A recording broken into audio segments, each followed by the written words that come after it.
Good morning. It is Sunday at 7:30 in the morning. I'm up early because I need to get ready for church. And I thought I'd bring you guys along with me. How are you guys doing this morning? I'm doing great. Got a little bit of water.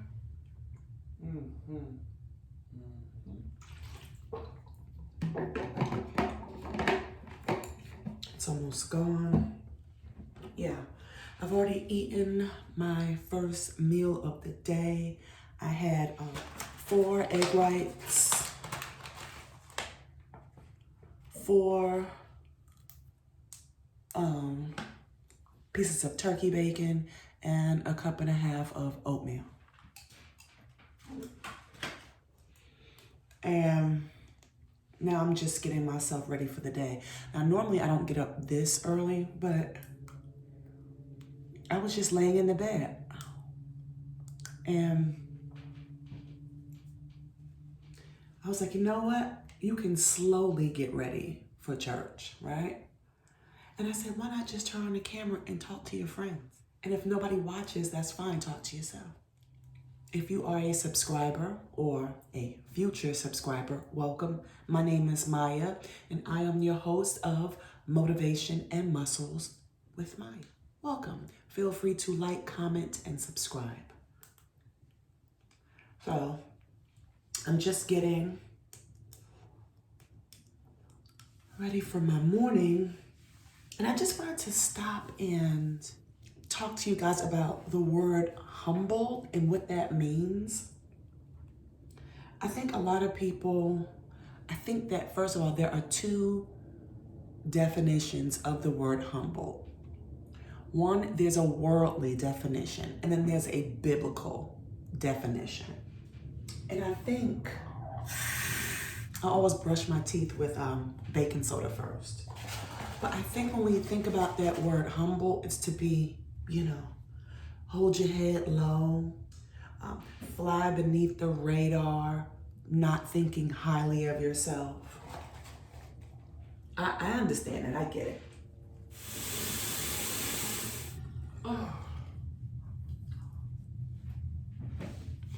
Not having a super high value of oneself or a very high self-esteem perspective.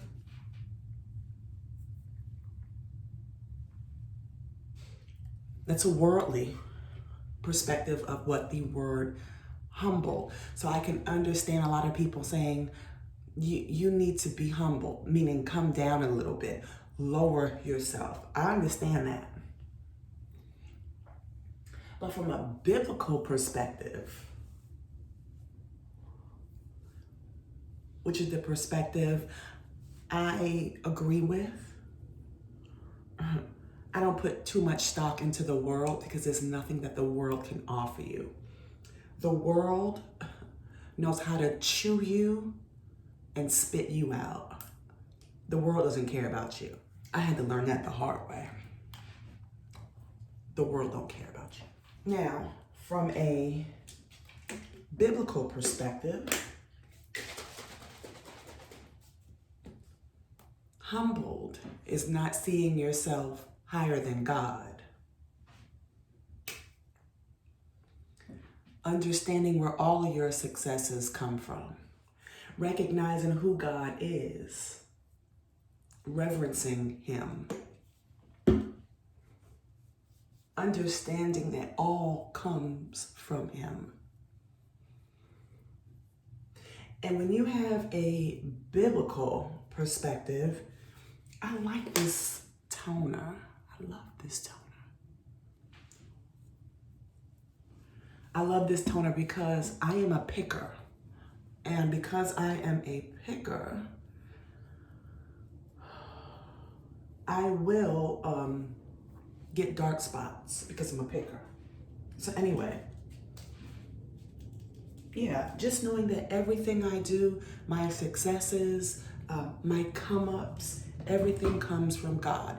Therefore, I lower myself under God, if that makes any sense. Whereas a worldly view or perspective of the word humbleness and being humble means being lower than other people, holding your head down to people. My standard is not people. My standard is God.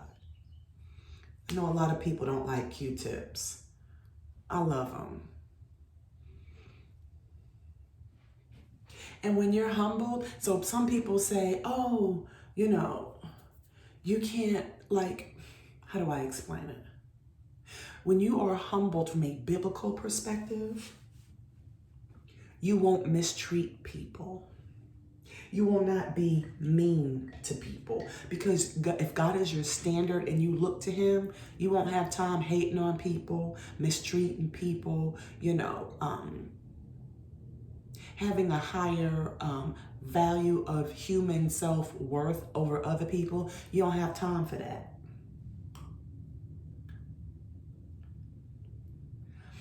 I'm in a season of drive.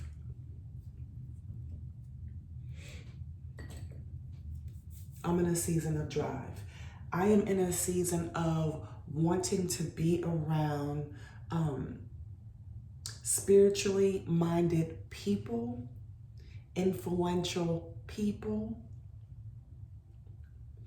go-getters, other people who are driven. I surround myself around people like that. And you know what I've learned, or what I'm learning, is, where is my thing? Oh, there are a lot of people who are wealthy and you never know it.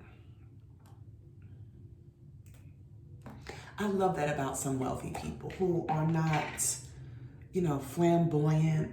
They're very quiet. They fly under the radar.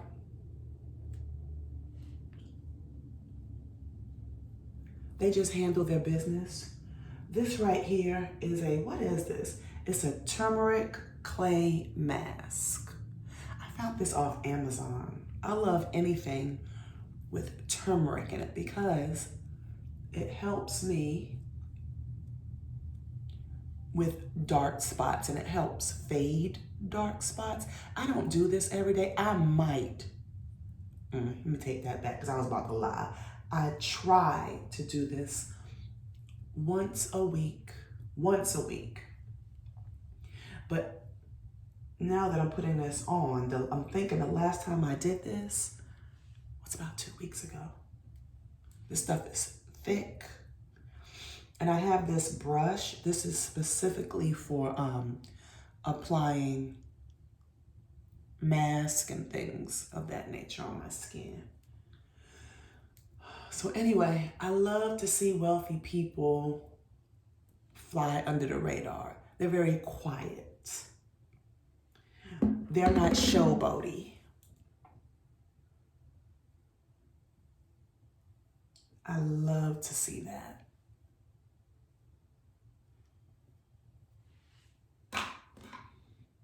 I love it. So yeah, I just wanted to quickly talk about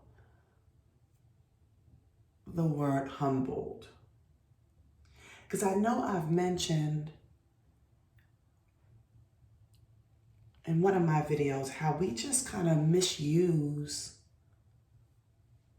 words without fully understanding them so we can use them in its appropriate context, right? That kind of irks me. Because, we're all in a season right now of calling people out for being the word narcissist. Like, do you really? A lot of people can't even spell the word, but they have the freedom and the liberty in labeling people as that. When I really don't believe that a lot of people understand clinically what that word means.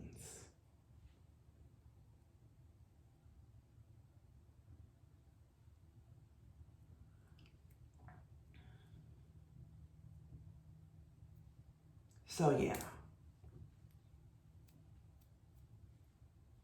A part of my humbled journey, because I believe that we're all on a journey of being humble. Well, not everybody, but I know I am. I'm learning how to watch my mouth. Really understanding that there is power. There's power in this tongue. There's power. And I have the power of uplifting and encouraging or tearing down and breaking down people. Understanding that I have a responsibility with my mouth. Because there are some things that people say, you just can't take it back. So sometimes, a lot of the times, I've got to just be quiet to shut that trap.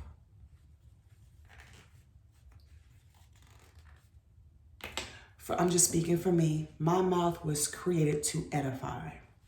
110%. Not to tear down, not to break people down, not to make people feel bad.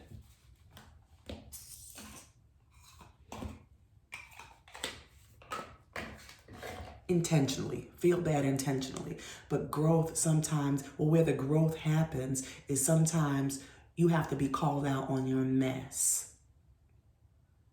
And a real person who is really trying to elevate and grow in this life would put their offenses to the side.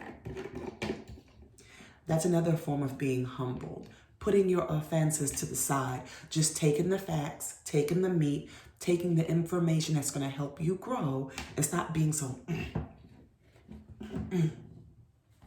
she hurt my feelings. That is just one of the reasons why, almost fell. That's one of the reasons why I love going to church. I love learning about the Lord. I love learning more about who I am and where and what my identity is in Christ. Because you know what? I found what my identity is and was in the world. And it has no payback. There is no retirement plan. There is no 401k following the world. The world don't care about you. I've already talked about that.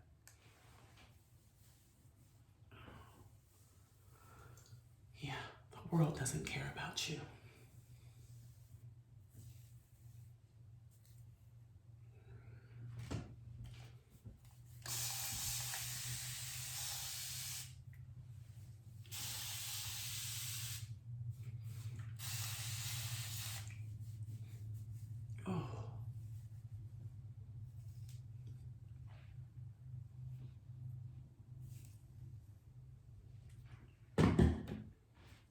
I love putting this Camille Rose in my hair, just on my scalp. I have this oil, and I have another oil that I get from Etsy, a girl on Etsy.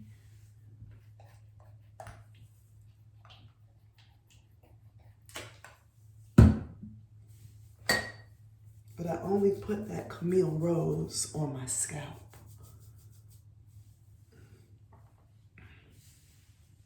Right? And then on my locks, I put this D-Funk from Uncle Funky's daughter. And I love this because it prevents my hair from getting real funky because I work out so much.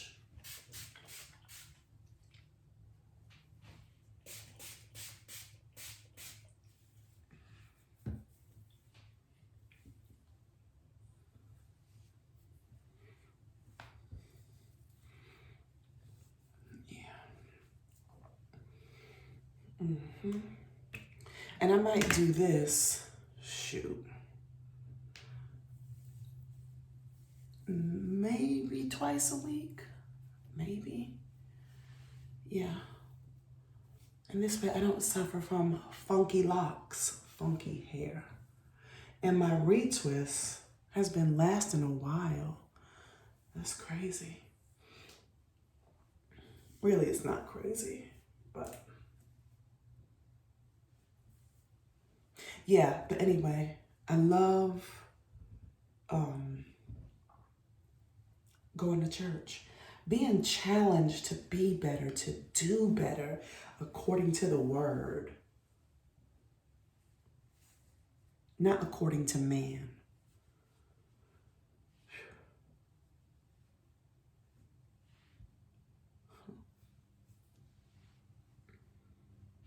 And I'm also learning that when you follow God, your behavior will change. There is changed behavior. And in that change, boy, as you are transforming and you are just really being molded into who God wants you to be and less of the world, people, ooh, they're going to hate you. They're going to hate you. So one thing I know is if you're going to follow God, be prepared for the hate, because you're going to be called all sorts of names. You need to humble yourself. That's what people are going to say. Who you think you are, you think you better in, and the list goes on. It's a mess. But in this transformation journey, that's when you learn who your real friends are. Your real friends will continue to clap it up for you, encourage you, be there for you, learn from you, and you learn from them. But I think I'm in the season, I know I'm in the season of my life where I just do not care what people think at all. Because people don't have a heaven nor a hell to put me in. And the same goes for you.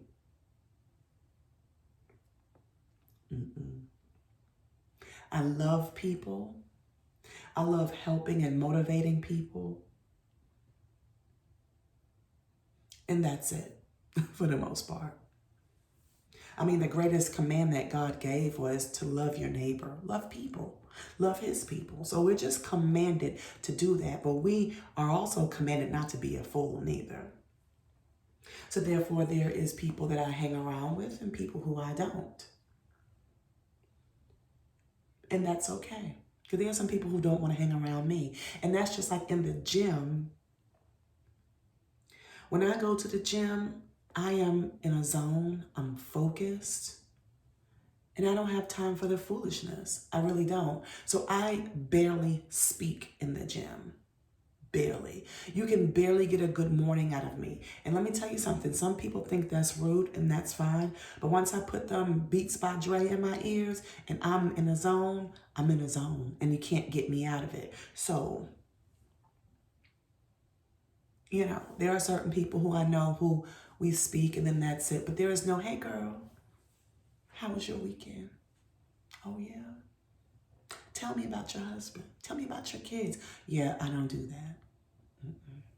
And you know what? Some people would say, well, either catch me before the gym or after the gym. That's not my motto neither, because I get to the gym at 4 o'clock in the morning. There is no before that. Before that, I'm still trying to wake up and get my life and get my mind together. And after the gym, I don't have time to hang out neither. Why? Because I have to take my fat burner at 6 a.m. and I have to eat before 6:20. So I can't hang out. I have to go. I'm on a mission.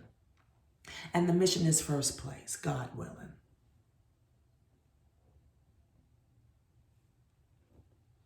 It's all a part of just being humbled and understanding what your God-given talents are, what your goal is, and staying focused. What are your goals? I was just talking to my husband about goals, having a goal. And it's so funny. You know why some people can't think of a goal or aspire to have a goal? It's because they don't know themselves. Know thyself first. No, it's not even about what you're good at, honestly. Just kind of, there's several tests online that you can take to kind of figure out what your interests are, what you're good at, what you're not so good at. And sometimes those tests are on point. You can take a test and figure out, oh, this is what I'm good at, and that interests me. But sometimes you can kind of see on the scale after you're done taking those tests and see what you're not good at. but it interests you. And just because you're not good at it doesn't mean you can't build on that skill. Does that make sense? But it's important that you find what your goal is. It's no stupid goal. It's no right or wrong. This is personal. I prayed about my goal, and it's recently been unveiled what I'm supposed to do, what my purpose is on this earth. And one of them is talking to you, to my future subscribers. Good morning. So I challenged my husband because he's down further south taking care of his mom because his mom is ill. I said, we're going to revisit this. Come back in 2 more weeks and we're going to talk about what your goal is.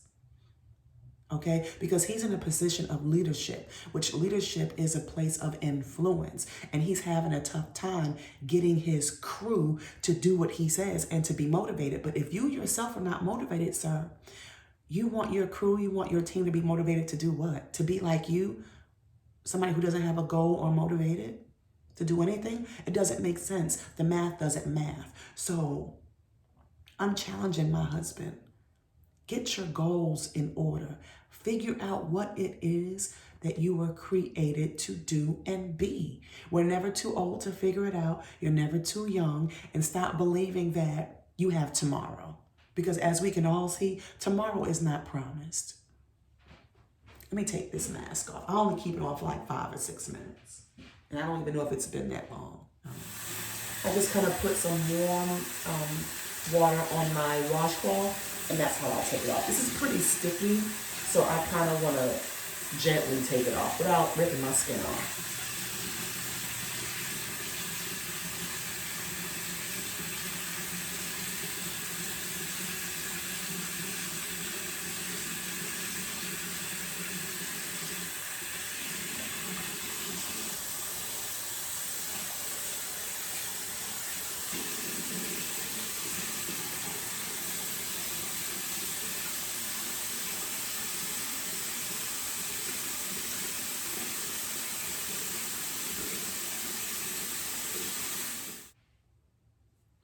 And then again, if you're having trouble with trying to figure out what your goals are,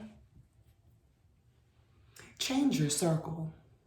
Changing your mindset, changing your focus, and change your circle of friends. Your friends, believe it or not, are influencers. Because, what's that saying? You are what you eat. In other words, you are the company that you keep. Birds of a feather flock together. So I keep my circle of friends to a minimum. And I gravitate to those friends who have goals, I love, and I don't do it as often as I should, but when my church has functions, like women's functions and conferences, I try to go because I love being around people who love the Lord and who are seasoned in loving the Lord, and they have successful marriages and their kids are amazing. Not perfect kids, not perfect marriages by a long stretch of the imagination, but they're joyful, not happy, because happy is based on circumstances, but they're joyful. I like to be around that. I don't like to be around poor, sad folk. I just don't. I've had my time around those people. I'm not interested. My grandmother used to always say, you want to learn how to be rich? Hang around rich people. I love how this turmeric mask makes my skin feel. And normally when I, hydrate my hair, I put this is my mom's cap. She has 2 of them. So I just steal hers. Because it is satin lined. So I put all of that on. I put my water, my oils and my defunk. And then I put the cap back on to keep the heat in and keep it moist. Most likely I'm just going to wear my hair down for church. But yeah, I think I'm done with this one.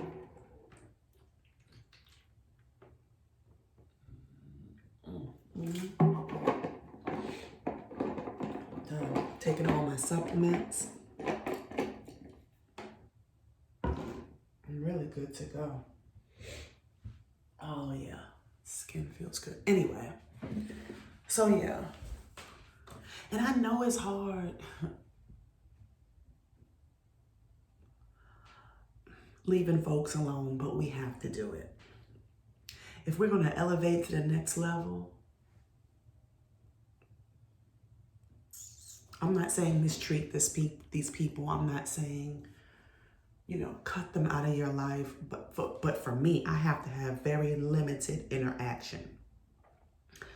Very limited. And especially because of what I do for a living, I deal with so many people every single day with different spirits, I deal with a lot of different people. And so I have to be very careful of my intake of personalities on my own personal time. So because of what I do for a living on my personal time, like after work and on the weekends, it's imperative that I'm around positive, upbeat, motivators, spiritually sound people. It's imperative that I do that. Yeah. And you have to do the same. You can't hang around everybody. You just can't.